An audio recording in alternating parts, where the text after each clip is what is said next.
Bismillahirrahmanirrahim.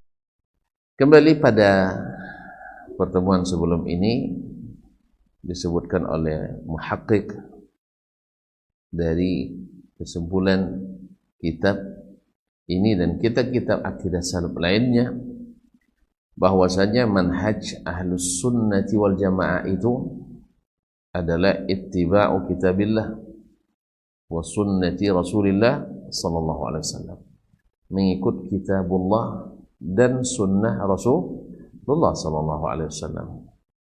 Kalau mengikut sudah kita jelaskan kemarin, tidak banyak tanya. Kalau banyak tanya, menyanya, itu biasanya jarang ikut. Dan kita sudah buktikan secara langsung. Ya, kalau sudah banyak berdebat tentang ayat, tentang hadis, ujung-ujungnya jatuh hukumnya. Kalau perintah jatuh hukumnya sunat. Kalau sunat ditinggalkan enggak? Kan enggak apa-apa. Ya tak? Lalu udah banyak berdebat tentang larangan Nabi alaihissalam, Allah Subhanahu wa taala dan Rasulnya sallallahu alaihi wasallam. Akhirnya ujung-ujungnya sampai hukumnya coba makruh. Kalau makruh enggak apa-apa dikerjakan. Akhirnya perintah Nabi diabaikan, larangan Nabi atau perintah Allah dan Rasul sallallahu alaihi wasallam diabaikan dan larangannya dilangkahi.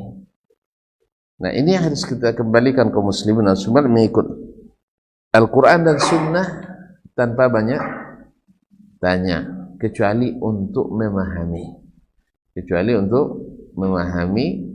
Dan kalau hanya sekedar untuk mengenyangkan intelektualitas kita, maka ini sangat kontras dengan manhajnya as-salafu as-salih alaihim ridwanullah. Kemudian iltizam memakani al-ashabu Rasulullah sallallahu alaihi wasallam. Ahli sunnah itu mengikut generasi yang dijamin dengan ridha Allah Subhanahu wa taala. Berarti kalau sudah laporannya diterima, amalnya terima dengan status WTP wajar tanpa pengecualian, maka itu yang kita jadikan acuan, yaitu pemahaman ashabu Rasulullah sallallahu alaihi wasallam, pemahaman para sahabat, ya, sesuai dengan kemampuan kita mendapatkan itu pemahaman sahabat. Ya, yang namanya ilmu juga beransur-ansur. Jadi tidak langsung orang langsung paham semuanya. Ya, tidak semua orang langsung hafal riwayat dari seluruh sahabat dan tabi'in, tidak. Tetapi secara beransur, pokoknya asal ketemu ini pemahaman Dasman, ini pemahaman Utsman bin Affan, tidak sanggup kita atau tidak ragu-ragu kita meninggalkan pemahaman. Seulang lagi. Ini pemahaman Utsman bin Affan radhiyallahu anhu, ini pemahaman Dasman ma'ali. Tidak bersesuaian, bercanggah. Tidak segan-segan kita meninggalkan pendapat la ilaha illallah Dasman. Nah, tentu lebih segan mentang-mentang Utsman bin Affan sudah meninggal. Ya, tidak segan-segan kita meninggalkan pendapat Dasman. Gitu aja. Karena sahabat radhiyallahu taala anhum gurunya Rasulullah sallallahu alaihi wasallam. Kalau kita tidak, ini pemahaman ya. Saya kaitkan dengan pemahaman. Baik, kalau sudah dari Rasulullah riwayatnya lebih lagi. Sudah dari Al-Qur'an lebih lagi. Nah, yang ketiga kemarin adalah tidak berdebat panjang dengan ahli bid'ah, atau tidak duduk bersama mereka dengan tujuan mengambil ilmu. Tapi kalau tujuannya berdakwah, wajib. Makanya jangan bedakan. Ya, kalau ustadz misalnya atau dai duduk dengan ahli bid'ah, jangan langsung dicoret gitu. Oh, duduk rupanya. Beda ya, Pak ya? Pahamnya enggak? Paham? Jadi antara dai, ulama dengan orang-orang yang penuntut ilmu atau orang-orang awam tidak bisa sama. Jelas sudah?